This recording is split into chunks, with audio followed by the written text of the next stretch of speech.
तो आज हम लोग एक और क्वेश्चन सॉल्व कर रहे हैं। इस क्वेश्चन में कह रहा है क्या कि find the distance between the line, ये लाइन का इक्वेशन दिया हुआ है, एंड द प्लेन। ये तो एक लाइन और एक प्लेन के बीच का इक्वेशन डिस्टेंस निकालना है। तो सबसे पहले तो ये जरूरी होना चाहिए कि प्लेन और लाइन एक दूसरे के क्या हो, पैरेलल हो। जब प्लेन और लाइन एक दूसरे के पैरेलल होगा तभी तो इसके प्रत्येक पॉइंट से जो है ना इसका परपेंडिकुलर डिस्टेंस क्या होगा, सेम होगा। तो हम किसी एक पॉइंट से इसका परपेंडिकुलर डिस्टेंस निकाल सकते हैं। तो अब लाइन का इक्वेशन क्या दिया हुआ है वो देख लेते हैं। तो लाइन का इक्वेशन दिया हुआ है r vector equals to 2i minus 2j plus 3k, और फिर ये प्लस का lambda i minus J plus 4k। तो ये तो हो गया कार्टेशियन वेक्टर फॉर्म में।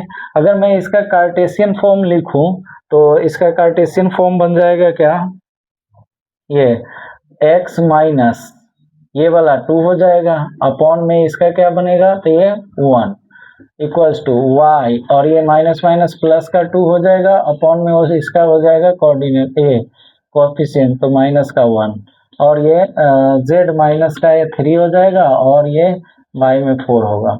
तो यह जिस पॉइंट से पास कर रहा है उस पॉइंट का कोऑर्डिनेट क्या होगा, तो उसका कोऑर्डिनेट यहाँ से निकलता है, तो ये 2 माइनस 2 और 3, ये जो है उसका कोऑर्डिनेट हो जाएगा। ऐसे ही यह प्लेन है, प्लेन का इक्वेशन क्या दिया हुआ है, तो प्लेन का इक्वेशन दिया हुआ है आर वेक्टर डॉट ये i प्लस 5j और प्लस का k इक्वल्स टू 5। तो अब जो है ना इसमें जो नॉर्मल वेक्टर बनेगा, इसका जो नॉर्मल वेक्टर, वह नॉर्मल वेक्टर क्या होता है, तो हम जानते हैं जब प्लेन का इक्वेशन दिया होता है तो ये वाला n वेक्टर नॉर्मल वेक्टर होता है। तो ये i प्लस 5j ये वाला नॉर्मल वेक्टर होगा। और इसका अगर मैं कार्टेशियन फॉर्म में इक्वेशन लिखूं तो इसका कार्टेशियन फॉर्म में क्या हो जाता है, तो ये r जो है वो एक साइड के है, तो इससे इसमें डॉट हो जाएगा, तो ये बन जाता है क्या, x इंटू 1 तो ये x, फिर y इंटू 5 तो ये 5y, फिर z इंटू k 1 है तो ये z, और इधर क्या बनेगा 5। तो या तो ये लिखिए या x plus 5y plus z minus 5 equals to 0, ये कार्टेशियन इक्वेशन हो गया। तो अब जो है ना सबसे पहले तो ये एक बार चेक कर लेना पड़ेगा कि यह जो लाइन दिया हुआ है वो और यह जो प्लेन है वो एक दूसरे के जो है ना वो पैरेलल है या नहीं है। तो हम लोग ये देख रहे हैं कि यह जो लाइन है सो और यह जो नॉर्मल है सो यह क्या होना चाहिए, तो यह लाइन और नॉर्मल अगर परपेंडिकुलर हो जाए तो इसका मतलब यह लाइन और यह प्लेन दोनों एक दूसरे के पैरेलल हो जाएगा। तो अब अपन लोग चेक करते हैं कि यह n जो है वह इस लाइन पर परपेंडिकुलर है या नहीं है। तो हमें ये भी पता है कि यह जो लाइन है वो किसके पैरेलल है, तो इस वाले वेक्टर के पैरेलल है, इस वाले वेक्टर के। तो अब इसका और इसका कोफिशिएंट का अगर सम जो है 0 हो जाए तो इसका मतलब होगा कि यह लाइन और यह प्लेन पर का जो नॉर्मल है वो परपेंडिकुलर हो जाएगा। तो यहाँ से हम लोग चेक कर लेते हैं। तो ये यहाँ से देखिए यह वाला जो है ना इसका कोफिशिएंट क्या है 1, या अगर जो है ना इसको ऐसे एज्यूम कर लें कि यह वाला जो है ना ये आर वेक्टर जो है वो ए वेक्टर अब plus lambda of B vector के फॉर्म में है। तो अब जो है ना हम क्या निकालेंगे, तो ये बी वेक्टर और डॉट एन वेक्टर निकालेंगे।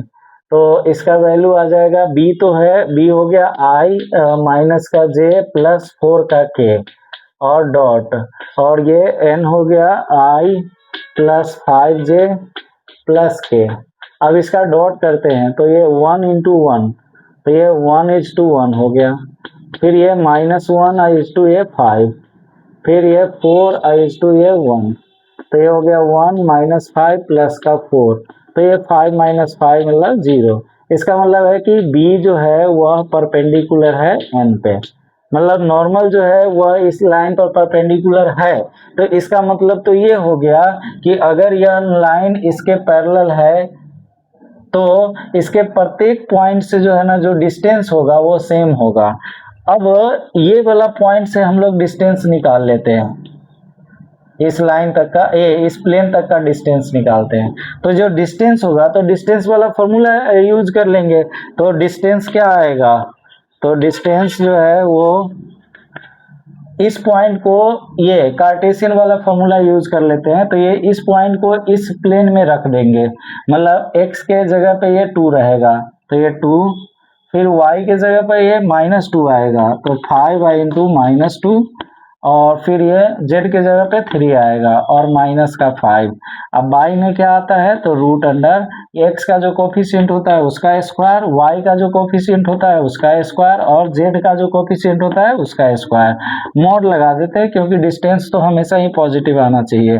तो अब ये जो है मॉड, ये 2 और ये माइनस का 10 और ये माइनस का 3 प्लस का 3 -5, बाई में ये आ जाएगा रूट अंडर 1 प्लस 25 प्लस का 1।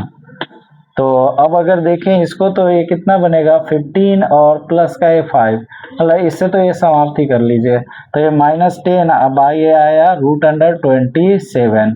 तो ये मॉड है, तो मॉड से बाहर निकलेगा तो 10 बाई 27 का क्या होगा, 3√3 आ जाएगा। तो यही जो है वो डिस्टेंस बन जाएगा। तो फाइनल आंसर जो है वो क्या होगा, तो बी ऑप्शन इसका करेक्ट हो जाएगा। Thank you.